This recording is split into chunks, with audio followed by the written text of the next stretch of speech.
Welcome to Turn the Page, the official podcast of the Syosset Public Library.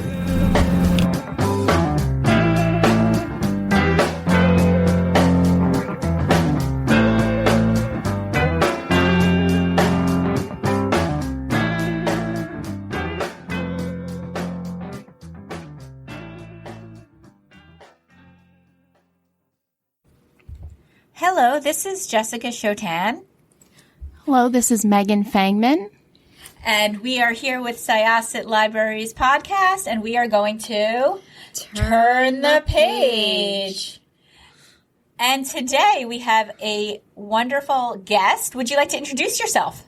Certainly. It's a pleasure to be here. My name is Max Alvarez, and I'm a New York City film historian and author on world cinema history.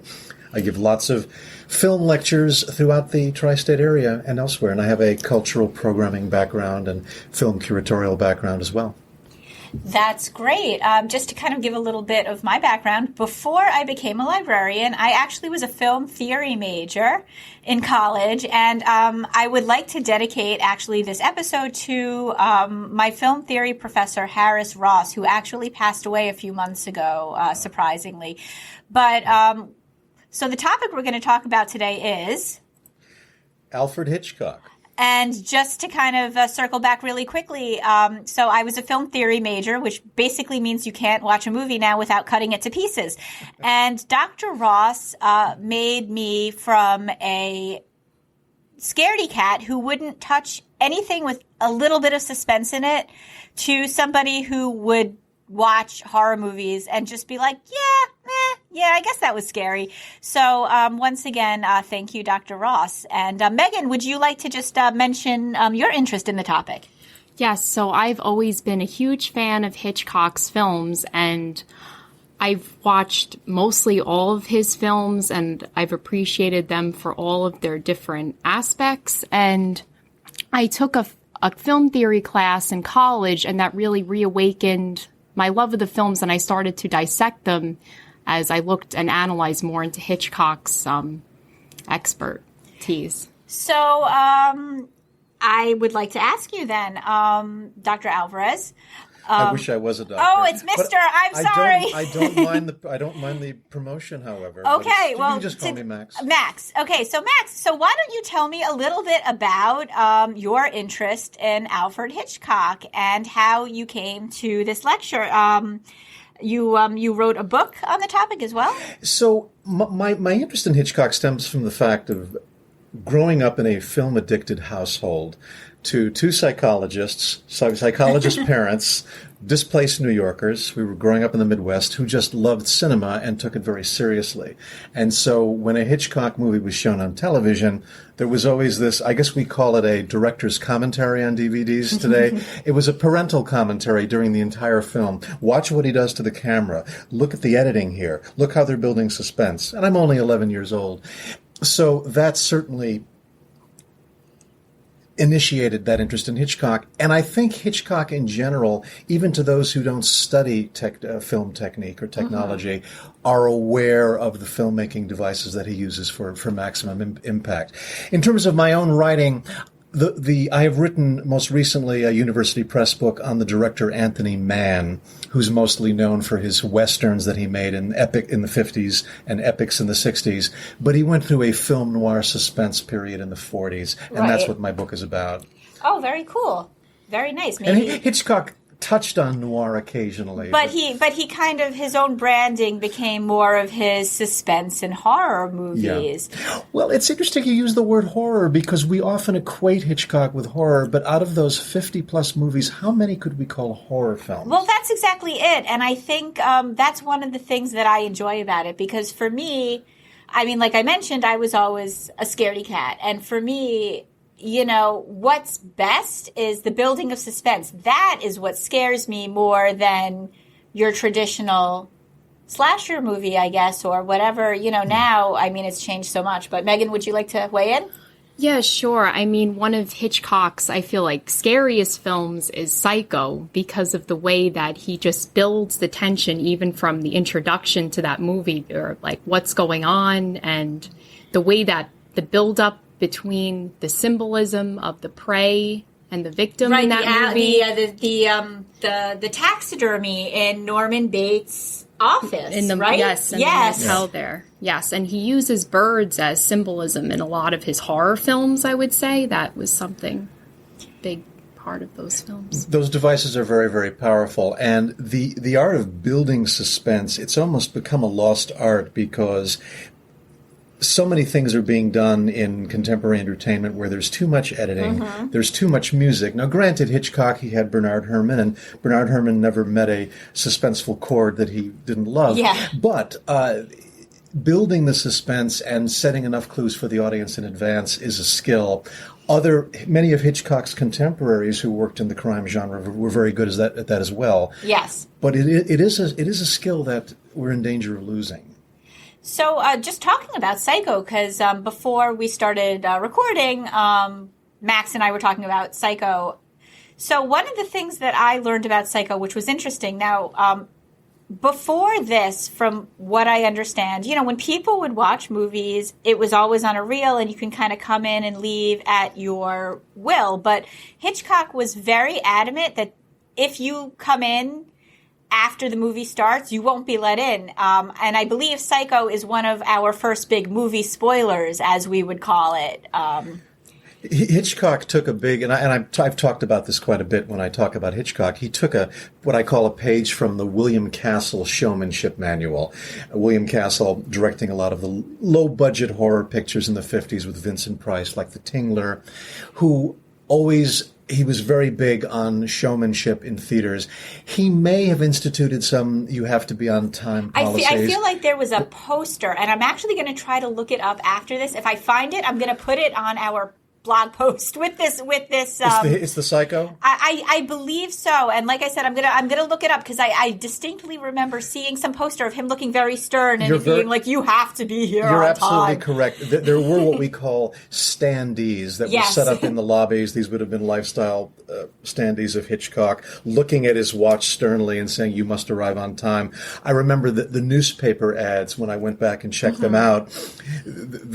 One of the newspaper ads said something to the effect that even the Queen of England will not be allowed in. Okay, so I'm not just imagining you're not, this. No, you're this not is, imagining. This isn't a Hitchcockian thing that's in my mind. No, that you're never absolutely happened. correct. They did that for Psycho. Absolutely. And correct me if I'm wrong, but I believe there was even a disclaimer in the beginning of the film. This was before films were even rated, and it said something, if you reveal the plot of the film, that you do not reveal the plot of this film to anyone, the twists that appears in the movie. They did that occasionally, very rarely before that. There was a Robert Siodmak film in the 40s called The Strange Affair of Uncle Harry, which at the end, there's a credit saying, please don't reveal the ending if you make it a fresh experience for people. So a spoiler that predates the Psycho spoiler. Yes. It happened rarely, but the Psycho was of course, was legendary as please don't give away. And I think another interesting film trivia about the movie, there was never a toilet flushed on film before Psycho. So that was just an interesting tidbit about that film. You're absolutely correct.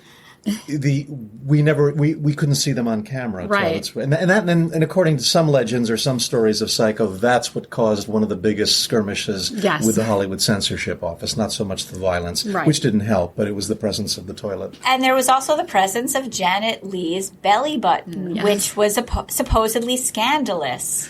Jessica, I learned something from you today because I remember the belly button well, but we often associate a film made the following year called Town Without Pity as having broken the belly button barrier and loosened the censorship laws. But you're absolutely right. This Janet Leigh's navel was at a time that you couldn't show that in a film due to the censorship restrictions. And of course, I guess before we move on from Psycho and just kind of go to something else, the other legend I heard, and I do not know if this is true, was the blood Bosco chocolate syrup, because that is what we were told was the going legend. I can't vouch for the brand, but I have heard that it was chocolate. It was chocolate syrup. So when you watch Psycho, that's, I guess, the first standee for blood. And I guess it's a famous early splatter film, which is very different from now. As usual, these directors like Hitchcock and later Sam Peckinpah and others who pushed the violence card, they were doing it for a purpose to try to make, and of course every other filmmaker got the wrong message and then ended up using it for purely exploitation purposes, which is unfortunate. But whenever there's somebody taking risks in film, there are going to be others misunderstanding. I absolutely agree. Because I actually was going to say that his films became less bloody after that. I mean, there certainly is violence in Marnie and the Birds. Well, Marnie, there's Marnie is, the violence is different, though. A different kind of violence. It's completely different, But he apparently was, according to one book about the making of Psycho, he was inspired by some of the low-budget drive-in movies that were being made by companies like American International, producers like Roger Corman. Yes. And he was wanting to use his TV crew to see, could we make something on a budget? And that's how Psycho originated. Was now just you mentioned the name William Castle. Was he the one who put the props in the movie theaters yes. that shook the seats and he was responsible for the buzzers for the Tingler, and he was responsible for there were the thumbs up, the thumbs down if you wanted the character to die or live at the end of the film, and all these devices to get people into the cinema. That's predating the thumbs up and thumbs down for like Twitter and Facebook, which that's pretty wow. He was ahead of his time. He was way ahead of his time. He was a great promoter, and he predates Hitchcock in the sense that he actually would appear in the coming attractions previews for his films, and he would interview people online saying, "What did you think of this movie?" And Hitchcock obviously took a page from that. Oh, there really is always somebody before. There are, and Hitchcock was he didn't often share where he got influences from. He claimed not to be influenced, but you do see little things here and there. But that's to be inevitable. That's inevitable if you're going to be a commercial film director. So, do you have a favorite Hitchcock film or a favorite part of your lecture you would like to share with us? Favorite Hitchcock film, favorite part of the lecture. Well, Notorious is one that I always revisit. I think the chemistry between the two leads is remarkable. It works on so many levels. It's got a sympathetic yet menacing villain. It's got the menacing mother figure. It's got the political angle, and it's got tremendous suspense. And it works. And the fact that they had a year to prepare and prepare the script, I think, pays off. That's one that I often go to. Favorite part of my lecture right now? Well, there's one is where I break down a sequence. There's to give people an idea of Hitchcock's planning.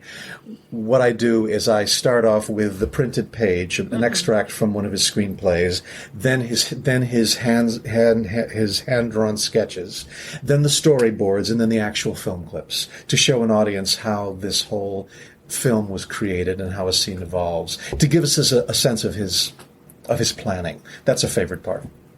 Thank you. I will say, he really did paint an artful picture in his films that way. I think for me, and maybe this is cliche, but I love Vertigo. I absolutely love it. It's nice to hear a woman say that. You know what, though?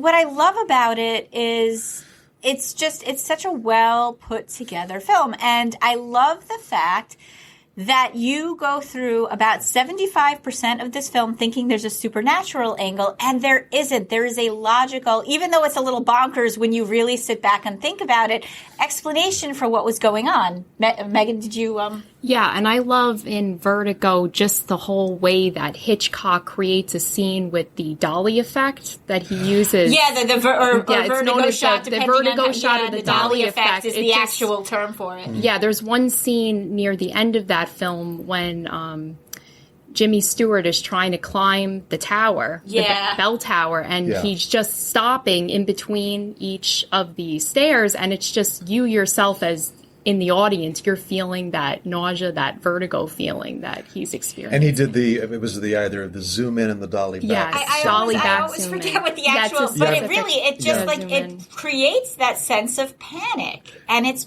beautiful. And it's not in the original screenplay, which is fascinating because Right. the scripts are so detailed. They're like engineering blueprints, but they don't, he didn't quite devise how to do that until they were getting closer to production. Vertigo never ceases to fascinate. I remember seeing it as a kid and couldn't understand why I couldn't get it out of my mind for years.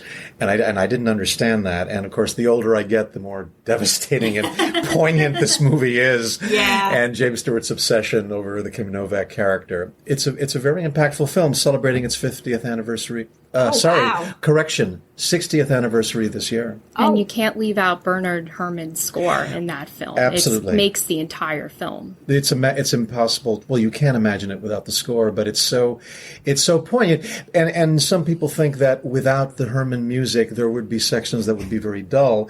When he's following her around San Francisco, it's this beautifully laid out sequence, but without music, it would be quite slow. But Herman's music, it's very atmospheric and melancholy and haunting, and keeps us involved. One of the most haunting scenes, I feel like, is in the beginning of the film when he first sees Kim Novak sitting in the restaurant, and then the camera just pans in. You don't hear anything, and then it starts slow, and the tension already builds. You feel his obsession. Like, You definitely do. And what a perfect place to set it, but San Francisco, where the hills are so high. I mean, you know, you walk down the street in San Francisco and you're on top of this big hill. And you really do kind of get that sense of vertigo. And, you know, you've got the Golden Gate Bridge, which is beautiful, but notorious for jumpers. It's a city that inspires Vertigo, so that, Yes. and it's based of all things on a French novel, and of course he loved buying novels and changing the locale and the. I and the narrative. actually didn't know that. I knew Psycho was Robert Bloch, and I know, you know, Daphne. He did a few Daphne du Maurier and some Patricia. I had no idea that Vertigo was based on. Thank you for teaching me that. Not at all. It was Truffaut claimed, and it turned out not to be true. He claimed that two French writers wanted to sell a story to Hitchcock, so they came up with this novel.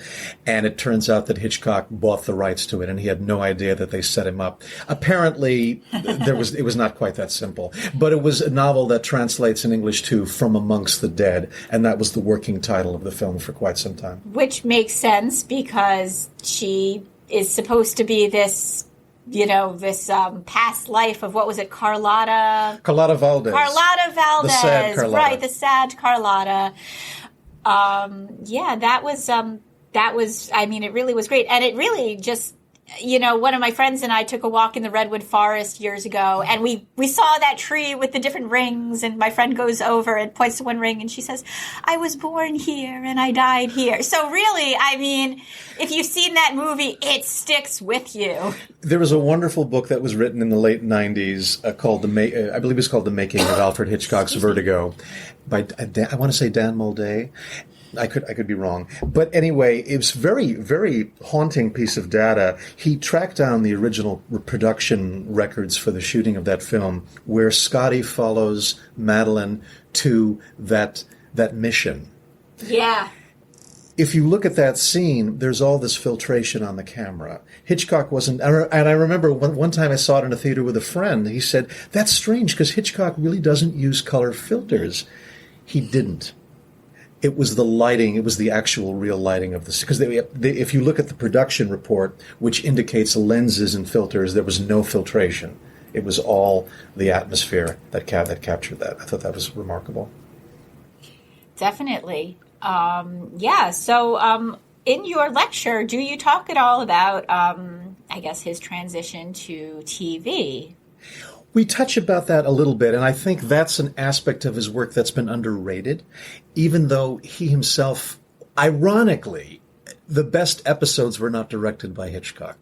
But there was some wonderful work, and it certainly deals with themes that he couldn't deal with for features, because he was dealing with much bigger budgets, bigger actors, which means you have to have more of a upbeat structure to the narrative, whereas the stories, and he admitted this at the time, with what he liked about television is an episode did not have to end happily. They could take some risks. How much do you think he was influenced or not at all by The Twilight Zone? I would say it was the other way around because Twilight Zone came after. It did, right? It so did. Okay. Hitchcock goes on the air in 55. Twilight Zone, I want to say 59. Yes, and Twilight Zone, Rod Serling, may he rest in peace. However, he did get ideas from others, including series such as One Step Beyond. But Hitchcock came first. Yes. Okay. And then the Alfred Hitchcock Hour, which came after Alfred Hitchcock Presents, has some really wonderful, powerful segments. Not directed by him, but by others. I actually completely forgot that the Alfred Hitchcock Hour was separate from Alfred Hitchcock Presents. And the frustrating part, it's hard to find. It would be nice if Universal finally put it out on a DVD collection. But you do see some neo-noir themes there. You do see some really interesting character studies. Very, very complex, high-quality stuff. Because, I know Megan and I have mentioned this several times. I could probably rattle off about 10 Twilight Zone episodes. Yes. Yeah, but Alfred Hitchcock Presents, I watched it on Nick at Night, but I hate to say it's a muddle, but it's a muddle. Well, it does. It's because sometimes it gets muddled. You have there are the different themes, the constant recycling of arsenic and old lace. Usually an elderly woman who poisons the man who's visiting. There's a little bit of that, but you do have sometimes some neo-noirish type dramas there. You do have some powerful social statements. There was one we saw. My wife and I were watching recently with Rip Torn, who thinks it's kind of cool to get arrested and not be on a police lineup after he's been arrested for robbing a store, and he's not aware that the man in the robbery he killed. And at the end, there were a couple of times when Hitchcock, at the end of the episode, came on to say, normally I would make some kind of a sarcastic quip, but I can't. This is not appropriate, and I hope somewhere this film will be helpful to someone. And there was another one, a very devastating one, about a woman alcoholic, that Hitchcock had the same response at the end. I wish that is it available anywhere? It is. The first 5 seasons are available on DVD. Okay. So Universal's put those out. We're still waiting for season 6 and beyond. There's one that I've always wanted to see that he directed with Billy Mummy called Bang You're Dead. Pretty much anytime Billy Mummy is in any of these, is it Mummy or Mummy? I should have looked that up beforehand. Yes. I always say Mummy, but anytime he's in any of these anthology horror shows, because he did 2 episodes of Twilight Zone that I'm remembering, right? It sounds familiar. he does the super creepy kid thing really well.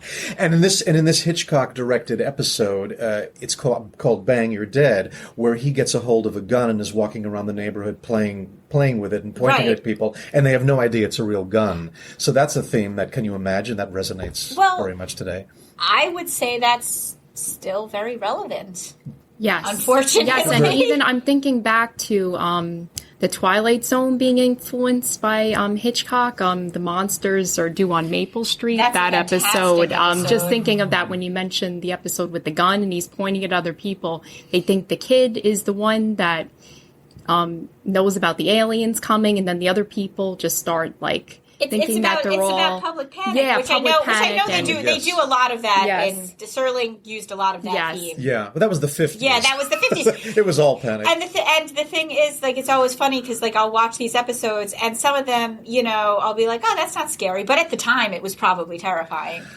You're watching this thing on a Sunday night in your living room. It does get under your skin, and some of them, because of the psychological themes, get under your skin, even if they're done in the context of artificiality, whether it's clearly something is a set or a backlot. But we do see elements coming out in Hitchcock, even in some of the stuff he directed that didn't appear in his films. Now, other Hitchcock films that have, I guess, made their way into pop culture, Strangers on a Train? Yes. The Patricia Highsmith novel that he made an adaptation of in 1951, the first half hour of that almost counts as somewhat of a film noir, and then as you indicated, it kind of goes in another direction, as Hitchcock sometimes did. Had he remained more faithful to the Highsmith novel, it would have been a film noir. So for me, the strongest part is that first half hour, these 2 men meeting on the train, and one of them mistakenly thinking the other is joking about committing a murder. But that's Hitchcock at his best. And that's been, spoofed over and over again and reused. But really, I mean, it is a really cool setup for that type of... Well, Highsmith was fascinated by unhealthy relations between men. We have like the talented Mr. Ripley, Ripley's Game. Ripley is terrifying. That was really good. Exactly. So he that I think Strangers on a Train is fascinating, and I think Robert Walker's performance is what really makes it stand out. One of my favorite film noir films of Hitchcock is Shadow of a Doubt. Oh, yes. That has to be my favorite. And there's this whole aspect talking about spooky things and horror again that people mention, is the uncle really a vampire? I don't know if you've ever heard that theory. I have not. From I learned people, but new. That's in film. I know this has been studied, but one of the first scenes you see him, and he's in this closed, completely sunlit, empty room, and he just kind of appears like...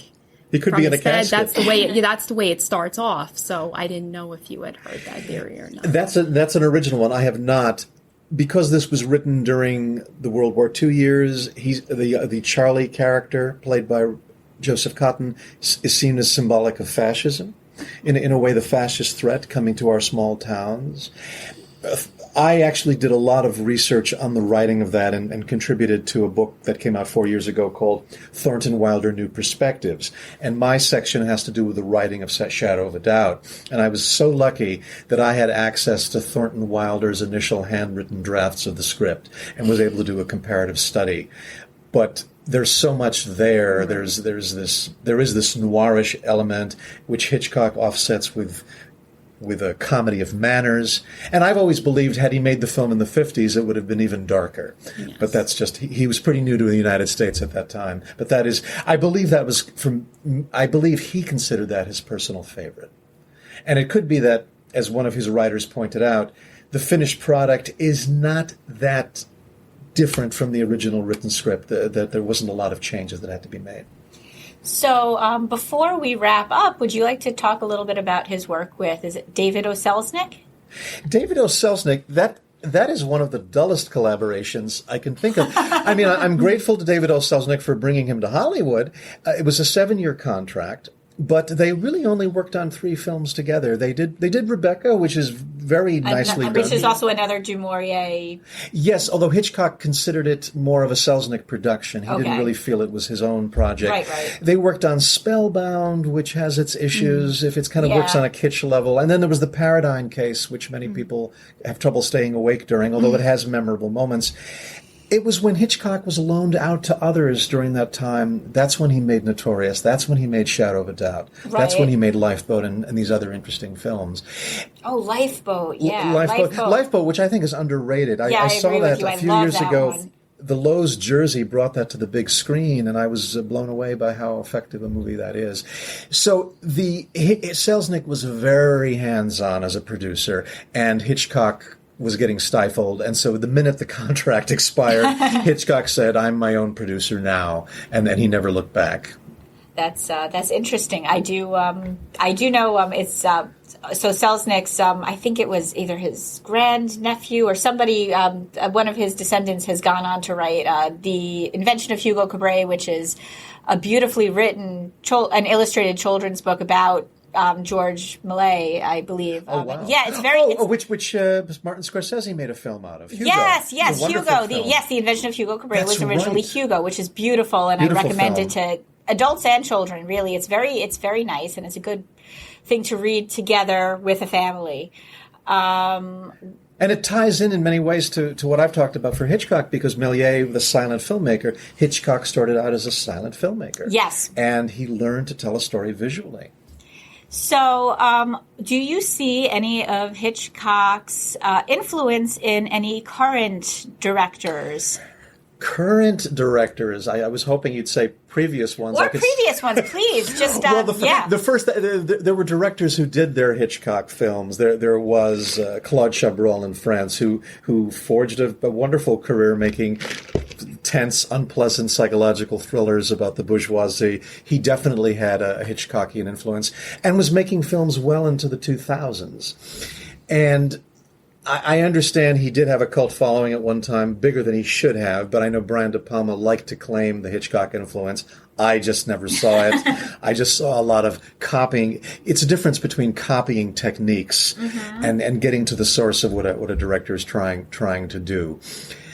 I would say Scorsese has been influenced by Hitchcock in terms of the planning and the technical innovation. I could definitely see that. He builds, the way that he structures his films are just built so well. You don't realize what he's doing until he does it, and it's great. And it's very about much the planning, and he of course used Bernard Herrmann, at least officially on Taxi Driver that one time, reused his music for Cape Fear.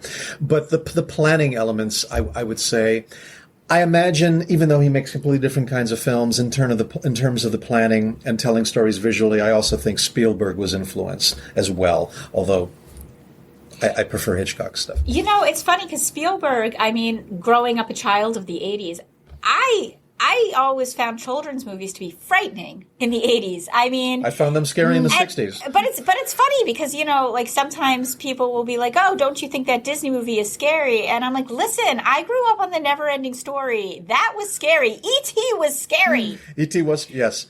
No, I think children's entertainment in general, and Hitchcock would half jokingly say, what are you blaming me for? Have you ever read The Brothers Grimm? Uh-huh.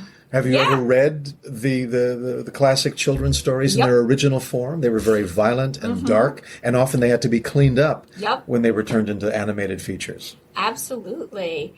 I know for myself, going on from Hitchcock and film theory, I found myself really drawn to Sam Raimi. He does some fun things with his camera. Yes, he does. And I remember, Sam Raimi... Yes, he was very inventive with his camera before and then of course he became very big with Spider-Man. Which of course then things changed. And not that I enjoyed the first two Spider-Men, but But Sam Raimi was inventive with the camera, and I think. Well, Mel Brooks, who once satirized Hitchcock with High Anxiety, he said every director owes him something. And I think there's something to be said for that when you move the camera or do something in a way, you're owing something to Hitchcock's legacy. Do you have any feelings on, are you familiar with Dario Argento? Well, you talk about being scared. I've usually been too much of a chicken to see a lot of his films. I have seen Suspiria. Suspiria is beautiful and frightening. And I saw The Bird with the Crystal Plumage. Argento, great stylist. Yeah. Very different. Yes. Very different. He evolved into what, and the Italians listening, I hope will forgive me, is it the Giallo school of very violent his stuff definitely falls more into gory. And I'm a total coward when it comes to that stuff. But as we see in Suspiria, he is great at generating suspense. Generally, I don't think the gore is necessary. Exactly. Although in Suspiria, he works it really well. The only problem I always have with Argento is the end of his movies just do not work for me. They kind of fall apart in the last 10 minutes. Maybe it was just me. Endings are probably the hardest type things to stick, especially for anything involving suspense or horror, to make an ending that's going to work. And in many ways, I think that the horror film and the suspense movie suffered terribly when the end credits got so long.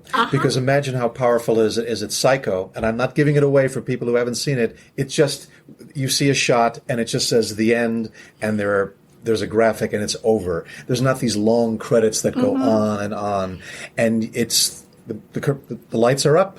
Yep. And I remember hearing from my parents who saw it firsthand, there was just a collective gasp, and that was it, folks. Psycho was Hitchcock's most commercially successful film. I would argue it was the beginning of his downfall. It was too successful. Had it just been a small little horror picture, he could have gone on, but it was so huge.